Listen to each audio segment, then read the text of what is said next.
To my mental health and crime channel, my name is Huda London. This is all my thoughts, my speculations, and my opinions. This is the case of the Idaho 4.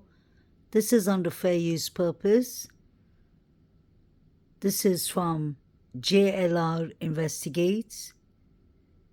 He was boots on the ground in Moscow, Idaho, on unalivings from the very beginning.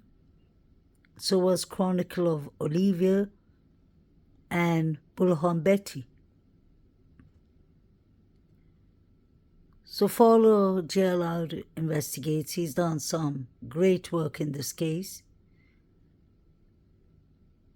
I find it very interesting what JLR says when he's recording the Linda Lane.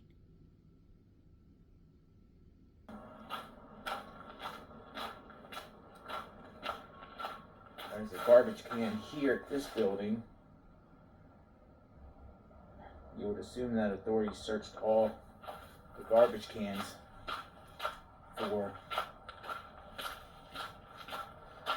possible murder weapon. I don't know what this building here, but right up here is where. Now, I'm going to make another video, but Fox News reported that this apartment complex right up there actually captured footage of a white vehicle going west, going this way towards the home at 2:45 to 3:15 a.m. on the 13th. And it's that top over there. In the daytime, I'll show it to you.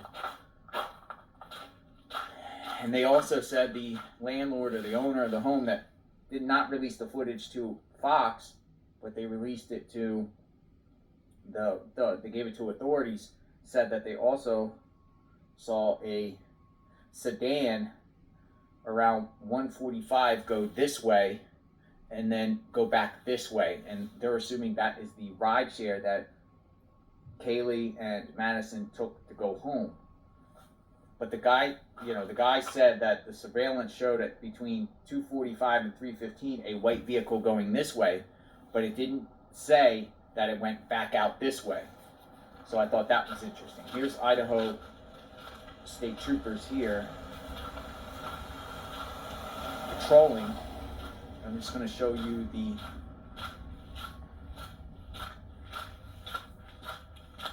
mount up over here. Look at all these vehicles.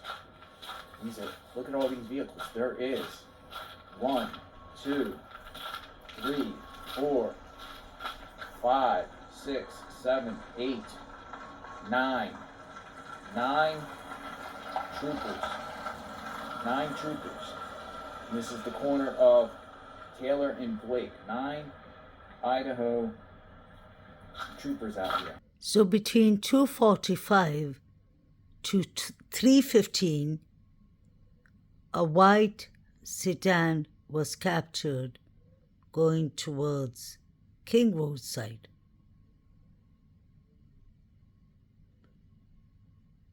How come they never mentioned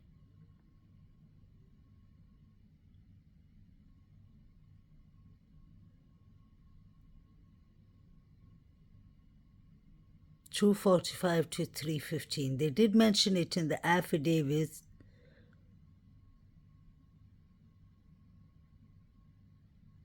but they never mentioned that the white sedan that probably drove Kaylee and Maddie home couldn't have passed at 1:45 because the girls left the grub truck around 1:51 and they would have reached home at 1:56 according to Alivira. So which sedan passed this road at 1:45 is the question, and then came back from the girl's house? Because Katie and Maddie reached home at 1:56. I wonder what other footages The camera in Linda Lane recorded.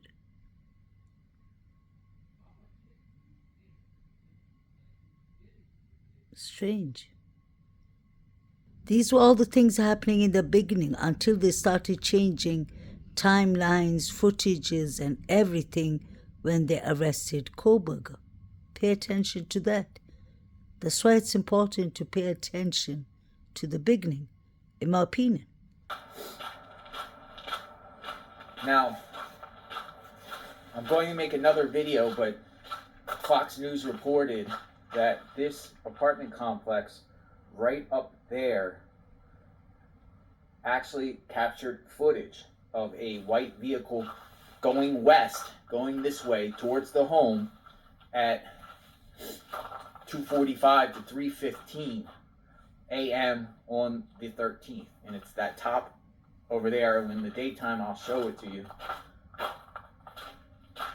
And they also said the landlord or the owner of the home that did not release the footage to Fox, but they released it to they gave it to authorities, said that they also saw a sedan around 1:45 go this way and then go back this way. And they're assuming that is the ride share that Kaylee and Madison took to go home.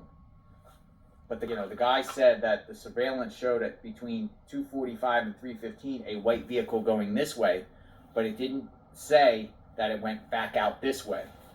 So I thought that was interesting. That is interesting. So this footage captured a sedan driving here between 2:45 to 3:15, but it never showed the sedan driving out. I wonder why. Was it somebody who lives in the neighborhood? Or could it have been somebody who parked up, did the crime, and walked back home? Hid his vehicle somewhere discreet.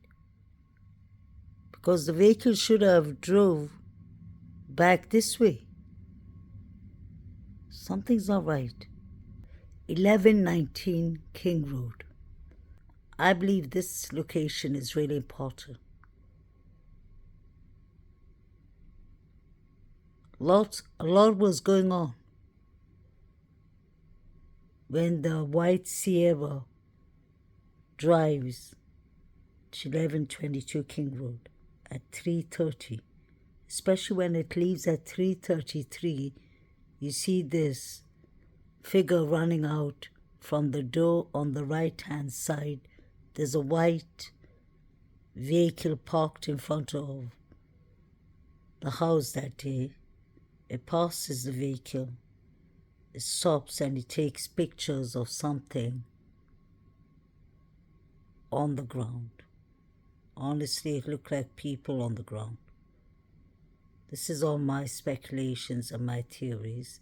That is what I saw. Although it was blurry, I've showed it plenty of times. So I believe that this is a perfect location where Ethan and Zana could have easily been attacked. Even Maddie and Kaylee on the way home. Look at how close the Sigma Chi Fraternity is. It's a 1-minute walk from 1119 King Road. There was something going on around these areas, and the figure was walking quickly behind the white car. You can see the houses there. So it's literally 3 minutes walk.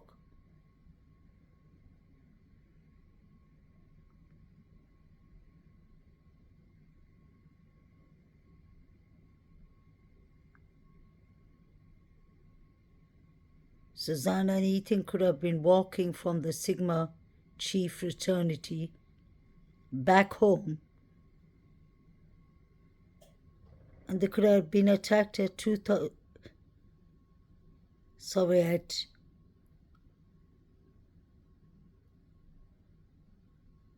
the big white house near 1122 King Road.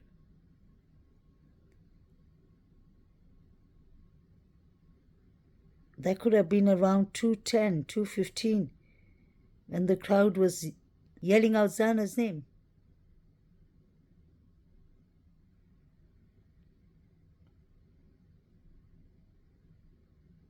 I wonder if this is the black truck that passed by Taylor Avenue.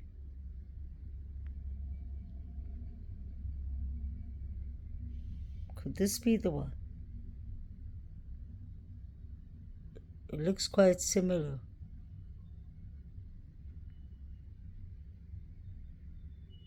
This is where the figures were running. So the figures were running from 1122 King Road down this alleyway and then in front of this White House. It was the outside lights and the police body cam that caught them clearly. And it was dark in this alleyway that night. I think it's the snow that has lit up and made it much brighter. But for some reason, most of the lights were turned off. I wonder if that was part of the plan. Taylor Avenue looked quite dark.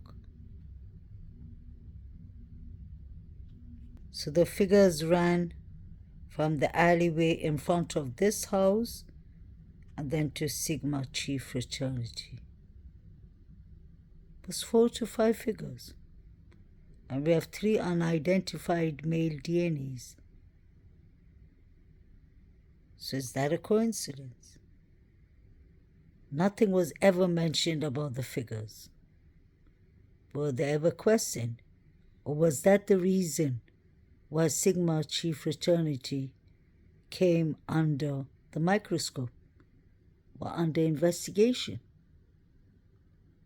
And then you have the Banfield boys. Was that a pure coincidence too? There was just too much going on that night, in my opinion. This black truck looks a bit like the truck that passed by Taylor Avenue at 3 a.m. Quinn Kelly, his name is mentioned in the recent reports. So where was he that night? Did he come with a black truck?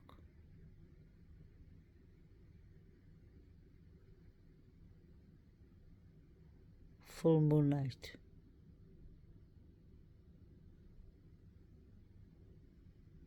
The Alpha Kappa Lambda boys were crossing the field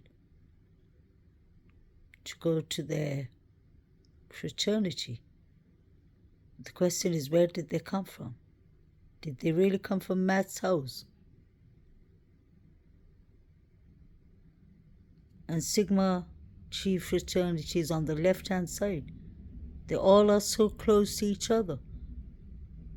I wonder, do they give out invitations to the other fraternities for their fraternity party? Or do they just invite their plus one? My question is, was the Banfield boys, or could the Banfield boys have been invited to the Sigma Chi Fraternity? Or were they chilling with Zana and Ethan and a fight broke out? Because one of them looked like he had a glove on. Could it be his other glove that was found at the crime scene? Just a question. Why was Maddie's coat found behind the bushes and the fire extension?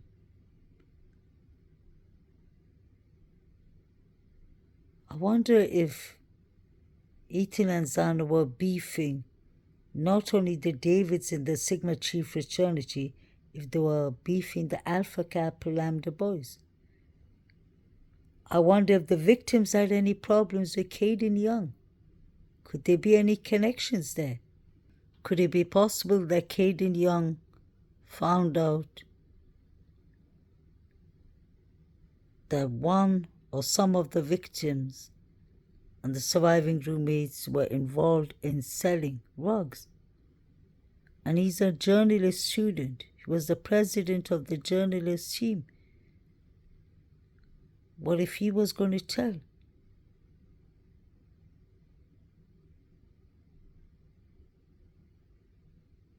And what if Demetrius and Emma were involved and they know Ashlyn Koch well?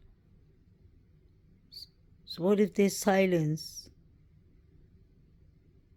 one or two of the victims in the quadruples and things went extremely wrong? So they ended up with a quadruple scene. What if Caden Young witnessed it or found out, because the Banfield boys are his boys, Alpha Kappa Lambda boys, and he was their president? What if he found out and he was going to snitch on them, so they silenced him too? Was this about silencing the victims? Because let's look at it. Hudson Lindo could have been talking. And he went in the same fraternity with Jack Showalter. And Jack Showalter was known for harassments towards females. And he had a temper. He's a junior champion wrestler, professional wrestler, and a professional hunter since he was 16 years old. So what if Hudson Lindo was something that Showalter was involved with?